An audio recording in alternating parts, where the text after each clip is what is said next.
काय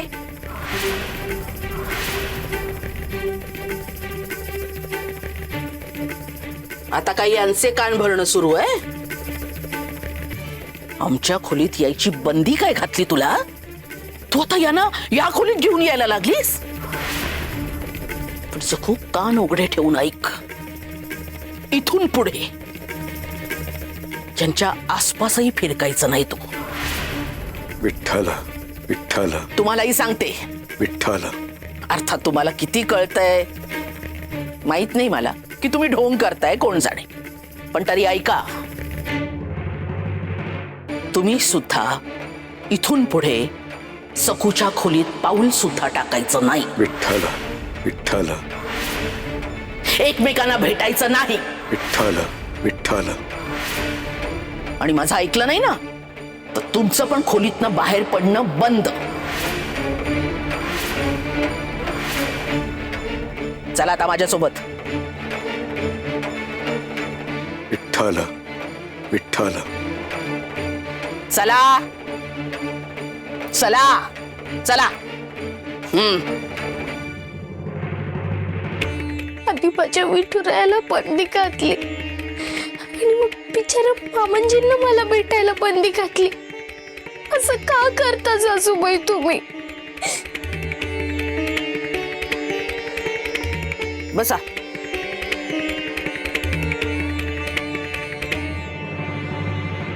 लहान मुलांसारखं वागू नका. सखूवर करते तशी सक्ती तुमच्यावर पण करावी लागणार आहे का मला? ऐका, यापुढे सखूच्या खोलीत पाऊल सुद्धा ठेवायचं नाही. आणि माझं ऐकलं नाहीत ना तर तुम्हाला खोलीत बंद करून टाकेल. रमाई, अगं बाबांना असं का बोलतेस तू? कैदी आहेत का ते? अरे काही काय बडबडतोयस दिगू? मी त्यांच्या भल्याच करतेय आणि माझ्या नवऱ्याचं भलं कशात आहे हे तुझ्यापेक्षा मला जास्त कळतं. समजलं ना? अगं पण रमाई, तू असं बोलतोयस सांगू काय मी माझ्या नवऱ्याची वैरीच आहे? अरे हो हो दिगू. अरे वहिनींच्या दूरदृष्टीबद्दल तर तू बोलूच नकोस. त्या योग्य तेच करतात. अरे काका, तुला विषय तरी ठाऊक आहे का?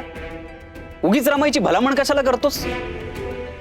आणि तुला ठाऊक आहे ना की बाबा सखूशिवाय कोणाच्या हातून जेवत नाहीत ते, तरी त्यांना भेटण्याची मनाई करते ती. करायलाच हवी. अरे त्याशिवाय ते स्वावलंबी कसे होतील? यांना सखूशिवाय जेवायची सवय करायलाच हवी. आणि काल पण मी सखूशिवाय आंबील खायला लावलीच ना त्यांना. आणि मी अजून जिवंत आहे ना, मी करू शकते ना त्यांची सेवा. हा यात वादच नाही. आता तुम्ही सेवा करणार म्हटल्यानंतर प्रश्नच नाही ना.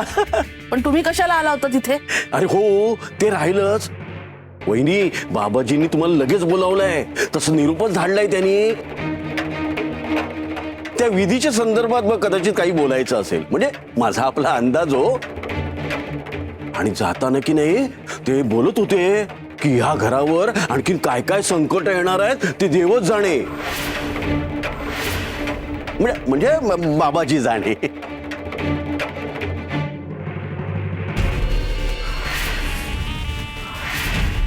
मनोरमे, तुझ्या तुझ्यावरचं संकट दूर करण्यासाठी आम्ही रात्रंदिवस एक केले.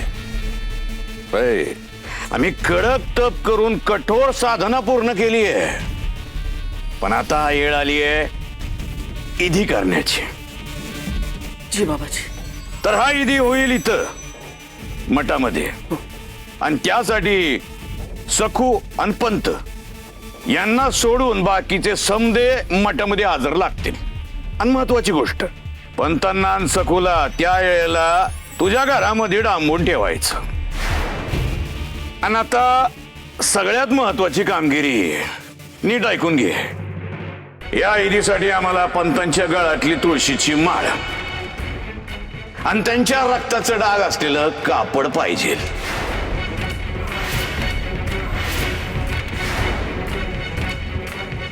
काय? हो. अगं घाबरून कसं पाहिजे जाती तू? तुझ्या नवऱ्याला मारायला नाही सांगत आहे आम्ही. अगं तुम्हा बायकांचा कसा तो येळीवर हात असा खसकन कापला जातो आणि रगत निघतं तसं तेवढंच. पंतांच्या रक्ताचं डाग असलेलं कापड. लगे मारायचं सपन बघून हादरून काय जाते हा? असं पण ते रक्ताचं कापड विधी म्हणजे तीच तर खरी मेघ आहे मनोरमे. या ईदीमुळं त्या रक्तामुळं झिंगरोबाची वाट मोकळी होणार आहे. अगं खुद्द झिंगरोबा पंतांच्या अंगात संचारणारा झिंगरोबा पंतांच्या अंगात संचारणारा अगं खुद्द झिंगरोबा पंतांच्या अंगात संचारणारा झिंगरोबा पंतांच्या अंगात संचारणारा.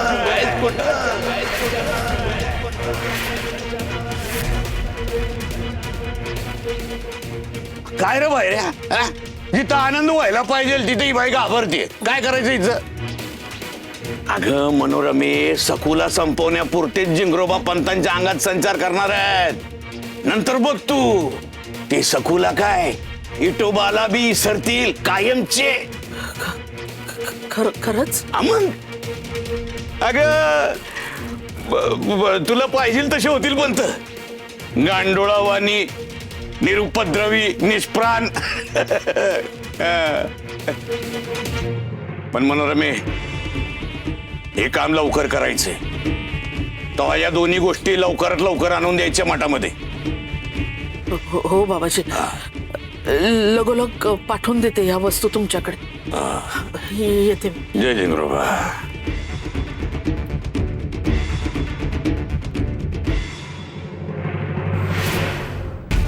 बाबाजी, मनोरमाबाई घाबरल्या होत्या बरोबर ना? अरे ते घाबरलेली आपल्याला कशी चालेल? हा, पण माझा गोंधळ उडाला ना. म्हणजे खरंच सखूला मारावर पंत भरवणार, म्हणजे त्यांच्या अंगातला झिंगरोबा जाणार.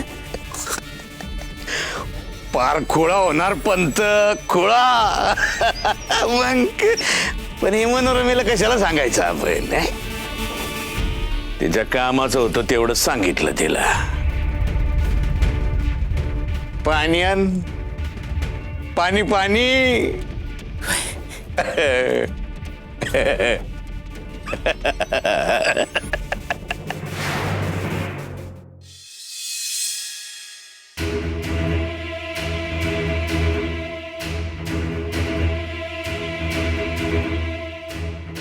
सगळ्यांनी ऐका. आपल्या कुटुंबाच्या सुरक्षिततेसाठी, आपल्यावरचं संकट दूर होण्यासाठी आणि मुख्य म्हणजे या सखूवरचं गंडांतर दूर होण्यासाठी उद्या सूर्यास्तानंतर बाबाजींना एक विधी करायचा आहे.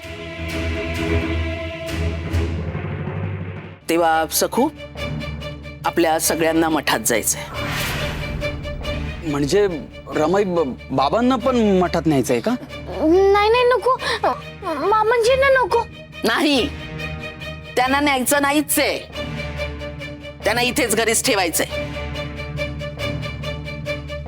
पण सासूबाई, आपण सगळे मठात जाणार, मग मामांजी एकटे कसे राहतील ना?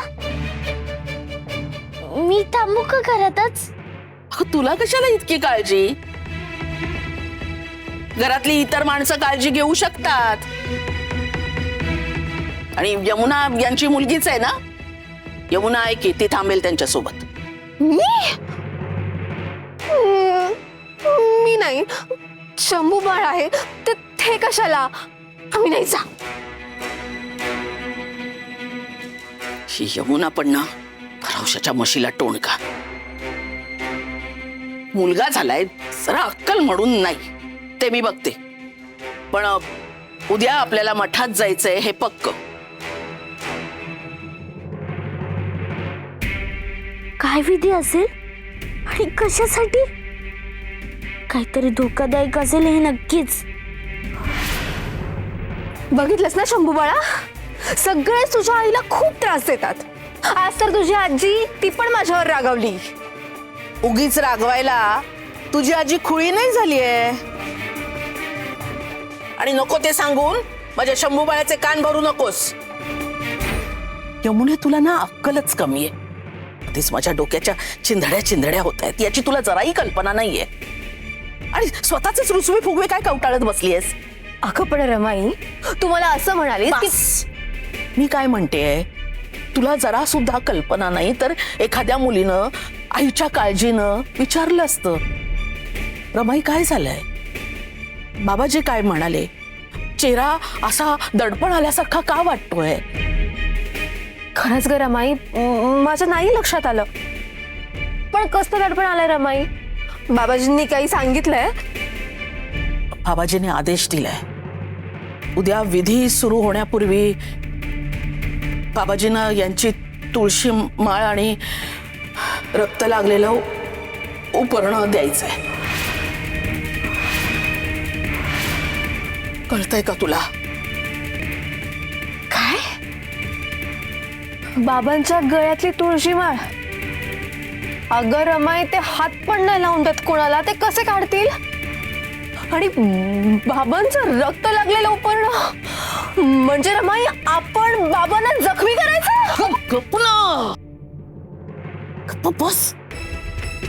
हळू बोल जरा, तर रट्टी मारी ना दोन. आणि असल्या गोष्टी गर्जना करून बोलायच्या असतात का? तू काहीही करू नको, जे काय करायचं ना ते मी करेन, तू यात पडूच नकोस. माझ्या डोक्याला किती ताण आहे हे तुला कळावं म्हणून तुला सांगितलं, तर तू त्यात आणखी भर घालतीयस. आज सकाळीच मी सखूला समज दिले की काहीही झालं तरी यांना भेटायचं नाही. शिवाय उद्या मला सखूला आणि तुझ्या बाबांना दोघांनाच घरी ठेवायचंय. अगं रमाई, तू तर मग अशी म्हणालीस की मला उद्या बाबांसोबत थांबायचंय ना. शमुने, मला तुझी लाज वाटते. इतकी निर्बुद्ध मुलगी माझ्या पोटी कशी जन्माला आली? आश्चर्य वाटतं मला या गोष्टीचं. अगं थोडी तरी चिमूटभर तरी माझ्याकडनं अक्कल घ्यायची ना यमुने. बरं ग बाई, बरं थांबेन मी बाबांबरोबर. परत तेच. अगं मी तुला काय करायला सांगते आणि तू त्याच्या उलटच बोलतेस. अगं पण रमाई, बस बस, तू काही बोलू नकोस, काही करू नकोस. काय करायचं ना ते मी करेन, कळलं? स्वतःच परस्पर विरोधी बोलते आणि मला ओरडते.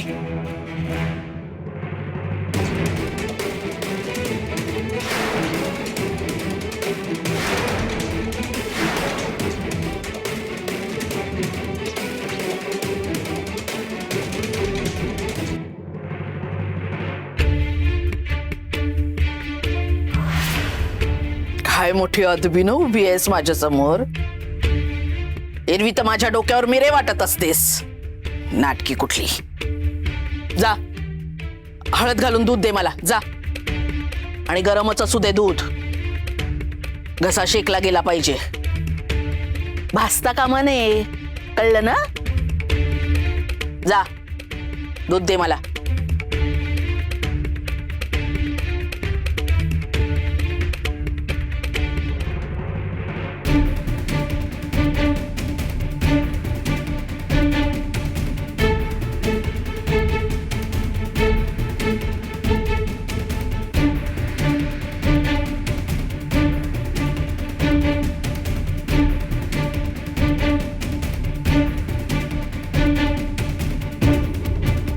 दे बाई लवकर दूध.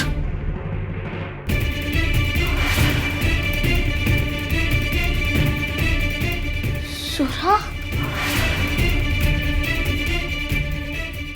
दे.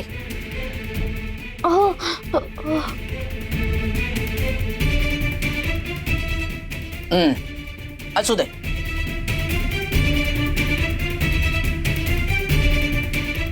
सासूबाईंच्या हातात सुरा. विठुऱ्या, सासूबाईंच्या मनात काय सुरू आहे? मला खूप भीती वाटते.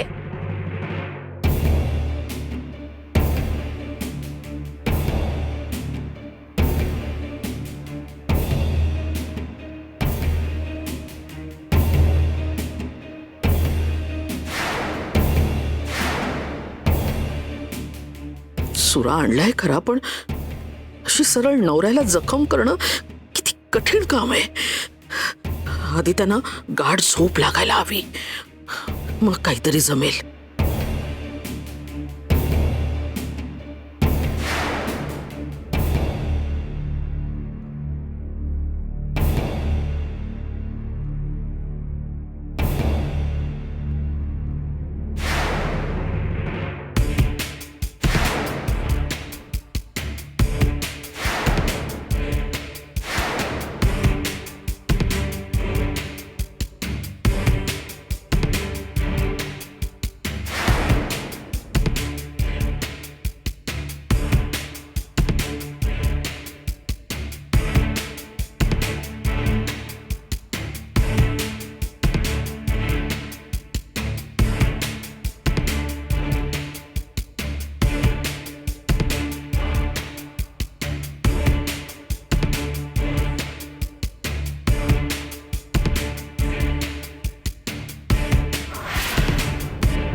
हे चूर्ण मिसळलेलं दूध प्यायल्यावर त्यांना झोप लागेल, मगच मला माझा कार्यभाग उरकता येईल.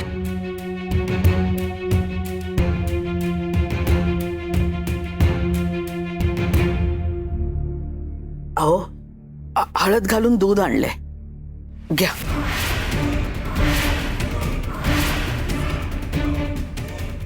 असे संशयाने का बघताय? घ्या. अहो, विष नाही घातलंय दुधात, घ्या.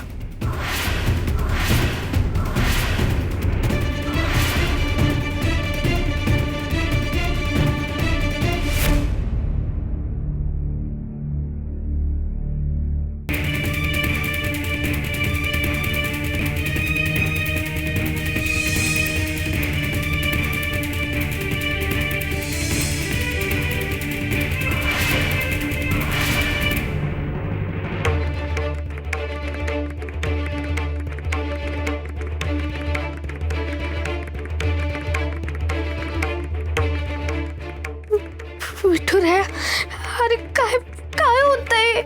बाबाजी काहीतरी विधी करणार आहेत. आणि तुला ठाऊक आहे का, मी मगाशी आहे ना सासूबाईंच्या हातात सुरा बघितला आणि तो तर लपवत होत्या. म्हणजे नक्की काहीतरी असणार आहे त्यांच्या मनात. पण त्या लपवत का होत्या?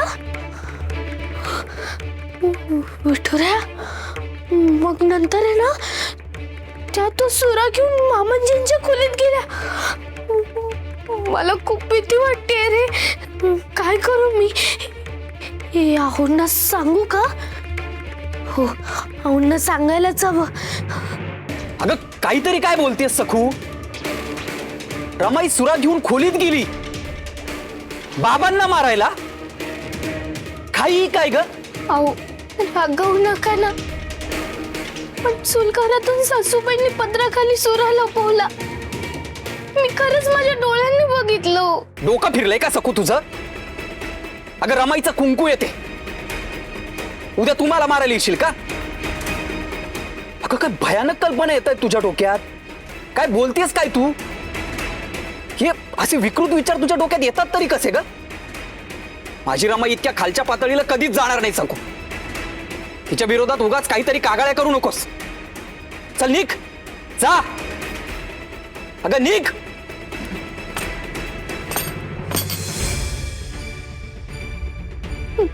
नाही, नको. आऊंना नकोच सांगायला. ते माझ्यावर विश्वासच ठेवणार नाहीत. पण विठुराया, आता मी काय करू रे? सासूबाईंनी सुरा का घेतला असेल आणि त्या लपवत का होत्या? विठुराया, काय करत असतील आता सासूबाई?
एक काम झालं.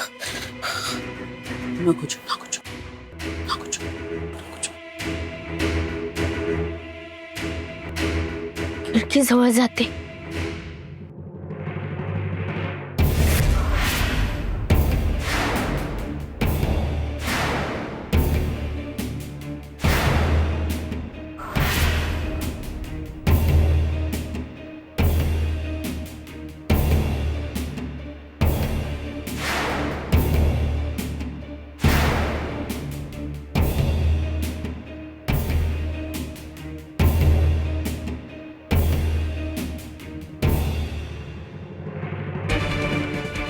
सासूबाईंनी आतून खिडकी लावून घेतली.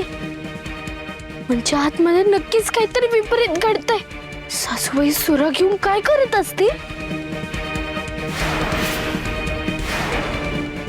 मला खूप भीती वाटते. काय करू रे विठू रे?